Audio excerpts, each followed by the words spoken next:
Ang ganda ko talaga din ninakaw nila. Gusto lang po na akong kumita. Ang mga resibong nakalap ngayong hapon. Okay, all units, standby. Gusto nyo rin bang pumayat at sumiksi? Pero wala lang time na mag-gym o kumain ng healthy?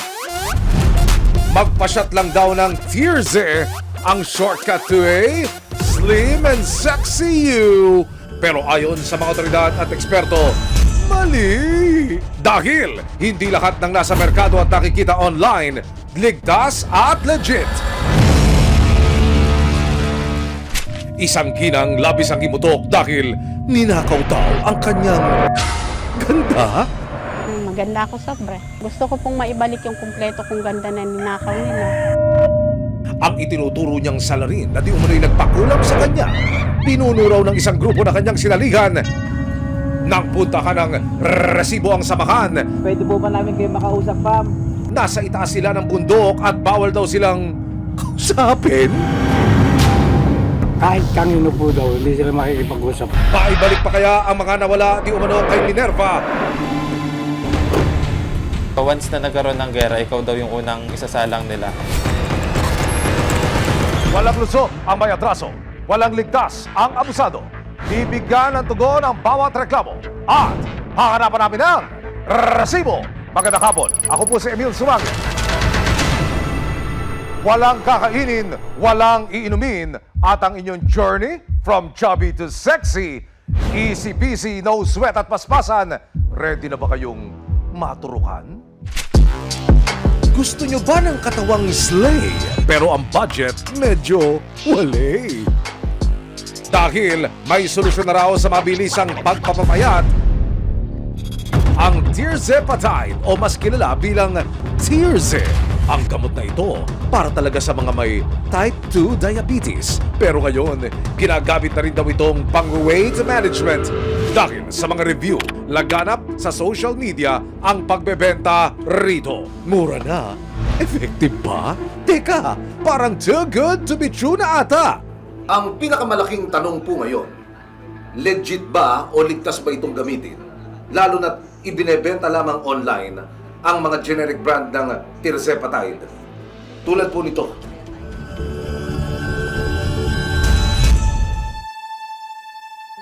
Pakiramdam daw ni Clara noon, isa raw siyang sexy lady trapped in a fat body. Pero hindi lang daw taba ang daladala niya, kundi ang matindi niyang insecurity sa sarili. Most of my entire life talaga, overweight ako. Gusto ko rin talagang pumayat para makita yung pagbabago sa sarili ko, para tumaas yung confidence ko kahit na paano. Kasi every time na tumitingin ka sa salamin, syempre hindi mo gugustuhan yung nakikita mo. Kaya naman ang dumaan sa feed niya ang Tirzepatide o Tierze. Napa-checkout na rin siya sa halagang 8,500 pesos. Nakita ko may mga success stories, mga iba less than 6 months pumayat na. Mga sobrang kasing lalaki ko o minsan mas malaki pa sa akin. Parang hindi na okay yung health ko din. Sa isang linggong turukan, nabawasan daw agad ang kanyang timbang. So tinry ko lang kako yung first bottle niya na 15 milligram. Kaya pala siya parang effective. Wala na akong ganang kumain. Kung sabayan ko to ng proper diet siguro tsaka konting exercise, baka mas mapabilis yung result. Mula sa chubby at malusog na pangangatawan, si Clara unti-unti raw nabawasan ng timbang from 127 kilos to 90 kilos. Wow! Pero dahil medyo may kamakalan ng unang nabili, naghanap na raw siya ng ibang mas mura na Tierze online. Sinubukan niya ang iba pang brands ng Tirzepatide. Pati ang mga galing daw ng China, pinatos na rin niya. Aware ako na yun nga, yun yung risk na iti-take ko. Ang naisip ko lang nun, since makang marami-rami na yung gumagamit, baka naman generally safe siya. Pero hindi nagtagal ang kanyang road to kapayatan. Muntik nang maging road to kamatayan. Tapos, yun na, yung mga sumunod doon, talagang hindi na tumigil yung side effects. Sobrang hilo, talagang para kang nangangatog na. Ang pangit sa pakiramdam, para kang mamamatay. Tapos, inamin ko na doon sa doktor. Sabi niya, bakit kasi pinatulan mo yan? Matapos hindi makakilos ng isang linggo, nagpasya si Clara na itigil ang paggamit ng Tierze kahit na hindi pa niya na-achieve ang inaasam na timbang. Actually ngayon, parang ina-advocate ko tuloy na i-warn din yung iba. Ay, wag na akong mag-take ng risk ng mga bagay na hindi talaga safe or walang approval, lalo na kung anything na pinapasok sa katawan. Merong mga bagay na oo, mura, pero hindi ka sure. Ayoko na maranasan yung mga bagay na naranasan ko while taking that meds. Ayon sa endocrinologist na si Dr. Alan Dampil, ang gamot na ito hindi raw talaga dapat ginagamit na pampapayat. Una silang dinevelop para sa sakit na diabetes or pagpapaba ng sugar. Na-approve din sila para sa management ng sobrang katabaan or ng obesity. Kahit na ginagamit daw ito pang manage o control ng timbang, kailangan daw may mahigpit na gabay ito ng isang espesyalista. Lahat po ng lumabas dito sa Pilipinas, wala pong vial na nilabas sa Pilipinas, at least walang legal na FDA-approved na vial. It's not impossible na mag-cause ng death. Ang severe allergic reaction to that can cause yung worst case scenario po, pagkamatay. Sa pag-boom ng produktong ito, lalo na sa social media, nabahala rin ang Food and Drug Administration o FDA dahil sa naglipa ng tirse na may iba't ibang tatak. As of the moment, meron po tayong 2 injectables, pero po ito ay para sa mga pasyenteng merong diabetes at ito po ay hindi pa natin tinetest specifically or solely for weight loss. Kaya naman nakatutok daw ang ahensya, katulong ng iba pang mga otoridad sa mga naglalako nito online. Kung sila ay bumili online, mahihirapan tayo dun sa tinatawag nating traceability. Kung kaya napakahalaga na tinitingnan natin yung labeling nito, dapat nakalagay din kung sino ang nag-distribute para po kung in the event na magkaroon ang mga patients na ina-administer ng mga injectables na ito, ay magkakaroon ng accountability. Sa Tondo, Maynila, minanmanan ng FDA at NBI ang isang online seller na pinaghihinalaang illegal na nagbebenta ng generic na tirzepatide. Sa social media post, makikita na masaya siyang nagre-repack ng kanyang bagong delivered na stocks. Pero si ate, hindi lang pala entrepreneur, kundi astang medical professional din. Bukod kasi sa pagbebenta, tinuturok din niya ito sa kanyang asawa. Ibang klase ang bonding nyo. Ate! Nako! Hindi safe yan! Dahil sa nakababakalang pagbebenta at pagturok, nagplano na ng bypass operation ng National Bureau of Investigation, Dangerous Drugs Division at Food and Drug Administration o FDA kasama ang resibo. We will conduct the operation Fit to Jail. This is an entrapment operation by bust for violation of Section 10J of RA 9711, otherwise known as the Food and Drug Administration Act of 2009. Yung location natin is Tondo, Manila. So, nabahala na tayo, nagkaroon tayo ng test buy. Pinadala natin to sa FDA, tapos nagkaroon sila ng negative certification. Bukod sa unregistered ang gamot, walang lisensya o permit na magbenta ang ating seller. Handami namang red flags, ate at kuya! Ang objective natin dito is to arrest the subject, seize all non-FDA registered drugs.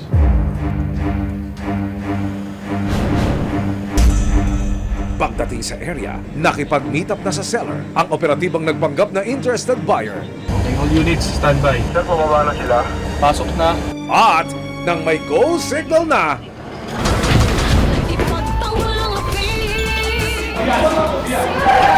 Oh, relax lang. FDA. May lisensya ba kayo para magbenta niyan? Wala? Wala kayong lisensya? Yung supplier nyo na lang. Sino ba ang supplier niyo dito? Relax lang ha. Gusto lang po na akong kumita. Ito yung ginagamit nila po sa social media. Ito sila nagpo-post. nang suriin ng FDA ang mga produkto, maging sila duda na sa laman ng mga botelya. Lahat po ito mga compound. Based on interview kanila, dinideliver na sa kanila ng kaso, nire-pack, nire-label nila on their own. So yun yung, kaya didetermine natin yung actuals. So nalagyan nila ng additional medical devices such as yung gloves, so syringes. So parang asing tanong natin a while ago, para siyang DIY kit. So pagdating po natin, nakakita tayo ng sari-saring products. Mostly naka-box to, mga naka-per set. Yung mga nakita natin, isa doon yung tirzepatide. Dalawang variants po yung nandun, isang 15 mg tsaka 30 mg. Upon initial checking sa verification portal po namin, wala pong lumalabas na mga registration ng nakolektang products. And bukod pa po kasi doon, pag tinignan mo yung product, upon initial checking sa labels niya, walang other details. Bali batch, 170 na 15 mg. Tapos 8 30 mg. Kung titignan ng packaging, very aesthetic ang dating. Do-it-yourself kit, ika nga, pero yun nga lang, unregistered nga ni. Ito ay parang binibenta niya as parang normal lang na produkto, which is isa na kasi sa red flag na nakikita natin sa pagbibenta ng product na to ng suspect. Ayon sa FDA, dahil hindi rehistrado ang mga produktong ito, hindi garantisado na ligtas itong gamitin. So ngayon po, sa mga karagdagan nating nakalap, tayo po ay patuloy na mag-verify at ganoon din po pag ito ay dumaan na sa masusing evaluation at napatunayan na ito ay hindi rehistrado, yung mga ganitong unregistered na mga injectables ay very dangerous po sa ating kalusugan. Nakumpiska mahigit sa 170 boxes ng generic na tirzepatide at ang kabuang halaga ng mga ito, mahigit 300,000 pesos. Inaresto namin kayo sa paglagot sa batas ng Section 10J ng RA 9711. They were arrested for violation of the FDA and Consumer Act in relation to the Cybercrime Act natin, Cybercrime Prevention Act natin. Nakaharap sila sa kasong paglabag ng RA 9711 o ang Food and Drug Administration Act of 2009. It's important because ang involved dito is yung public safety and public health. So, if we don't eliminate this kind of illegal activities, maraming tao ang may endanger. They will be put in harm's way. Ayon sa suspect na si Pia, mismong siya raw gumagamit ng ibinebenta niyang generic na Tirze. At noong Pebrero lamang daw siya nagsimulang magbenta nito. Ano pa lang ma'am, 2 months pa lang ako gumagamit. Nag-trending na siya ma'am, tapos gumamit kasi ako nung February, nag-try ako. Tapos nung nakita kong effective naman sa akin, nagbenta po ako. Kung sakaling mapatunayang nagkasala, nakaharap si Pia at kanyang partner sa hanggang 10 taon na pagkakakulong.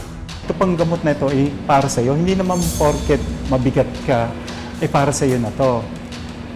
Pangalawa, dapat doktor mismo ang mag-prescribe. Hindi po to over the counter. Hindi yung pupunta ka sa butika, sasabihin mo, pabili po ng isang tirzepatide. Hindi ganun.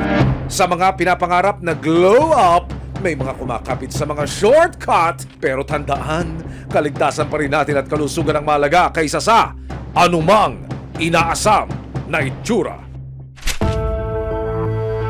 Sumbong ng isang babae, ninakaw raw ng grupong sinalihan niya ang kanyang beauty.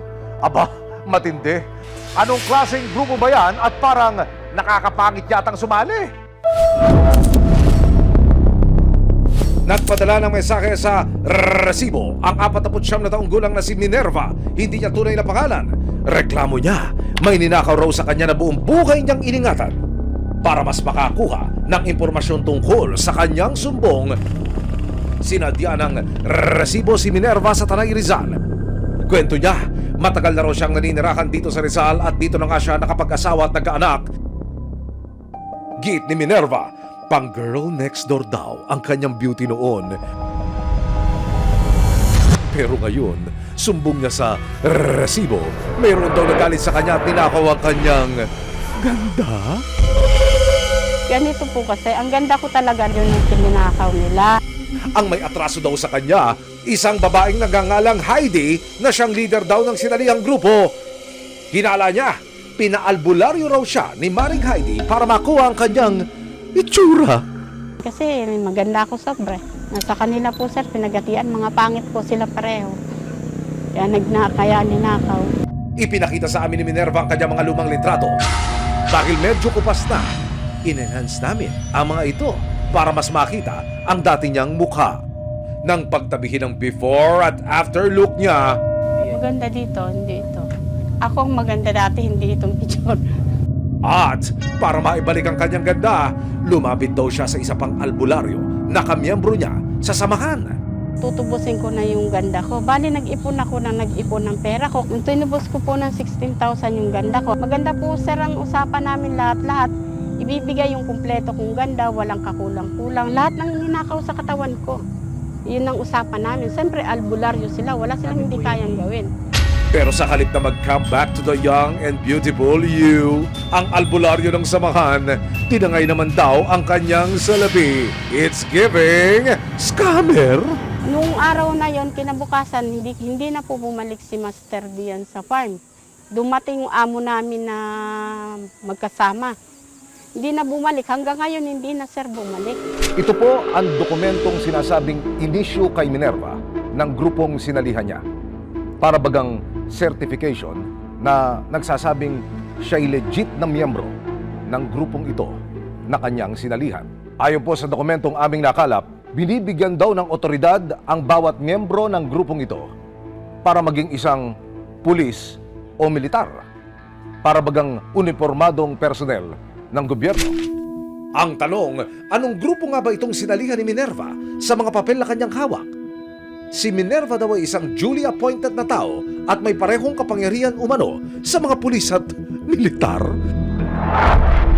Sa pagsasaliksik ng resibo para malaman kung ano nga ba ang grupong sinalihan ni Minerva, nakilala namin si alias Boyet, 23 taong gulang. Kwento niya, taong 2022 nang hikayatin siya ng isang dating katrabaho na sumali rito. Bale sa simula, meron kasi silang tinatawag na orientation. Bale, sabi nila, hindi daw magkakaroon ng, o kahit wala ka sa gera, may sahod ka pa rin. Starting na sahod ng pinakamababang ranggo, 30,000. Tapos habang umaangat yung ranggo mo, madadagdagan ng 10,000 per month. Dahil na rin sa mga pangakong makakakuha raw siya ng benepisyo, agad naman siyang sumali. Pero makalipas naman 2 buwan, tumiwalag na sa grupo si Boyet. Kaya umalis na, ayoko na ituloy kasi wala naman nangyaring progress na sinabi nila na pag tapos nitong pag-assemble. Kasi kailangan daw nilang magkaroon ng 100,000 na member. May 12, 2026, kasama ang barangay, pinuntahan ng resibo ang sinasabi ni Minerva na farm.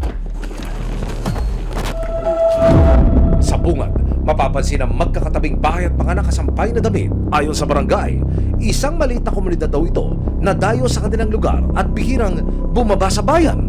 Sinubukan naming makausap ang grupo, pero ilang saglit pa'y bumalik ang nagpakilalang bantay at sinabing no comment daw sila. Sabi po niya sa akin, yung nakausap ko babae, tatatluan daw po sila doon na pare-parehong babae.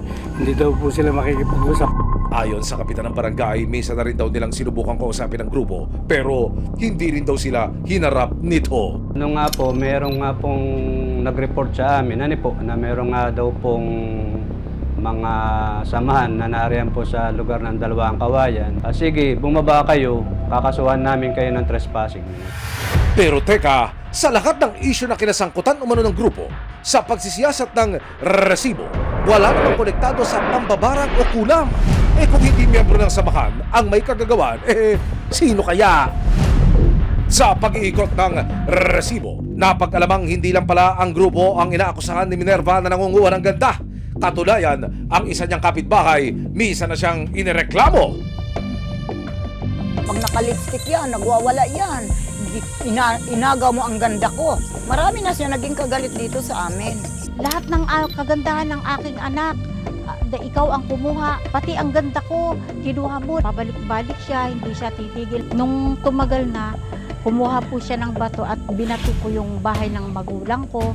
Tapos natamaan po yung bintana. Yun po, basag po yung bintana. Kaya yun, nung araw na yun, siyempre, binablatter namin siya. Ito po yung jealousy. Ngayon, ito nga po ang nangyari yan. Jealousy ito, nabasag yan lahat.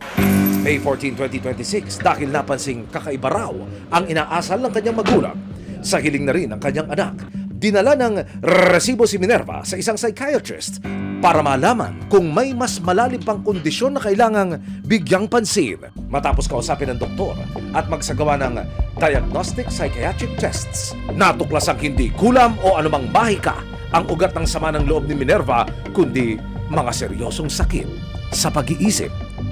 Clearly, she's delusional.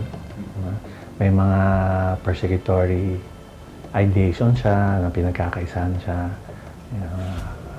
paranoid ideations. I think she's more of bipolar with psychosis. Pag siya ay At binanggit ng anak, pag siya ay nagsusumpong, minsan nakakapanakit, kailangan ng regular na inuman ng gamot. Sa parehong araw, pinasuri din ng resibo sa isang endocrinologist si Minerva para mapatignan na ang iniinda niyang goiter. Sa kanya parang may bukol talaga kasi na obvious, no? So pag ganyan, ang ginagawa namin, ang unang step natin talaga is to do ultrasound. Ang reason noon is ipapakita niya sa atin based sa characteristics sa ultrasound kung ang bukol ba ay may risk o mukhang malignant or cancerous o mukha namang benign. Para sa pamilya ni Minerva, umaasa silang maibabalik sa tamang pag-iisip ang kanilang ina dahil ang mahalaga raw para sa kanila yung nasa loob ng tunay na ganda ng kanilang ilaw ng takanan. Nagpapasalamat po ako sa GMA Resibo po sa pagtulong po nila sa magulang ko para po mapagamot. Laking tulong na din po na magkaroon po siya ng maintenance araw-araw para gumaling po yung gator niya. Sana po gumaling na po siya para po bumalik na po siya sa dati.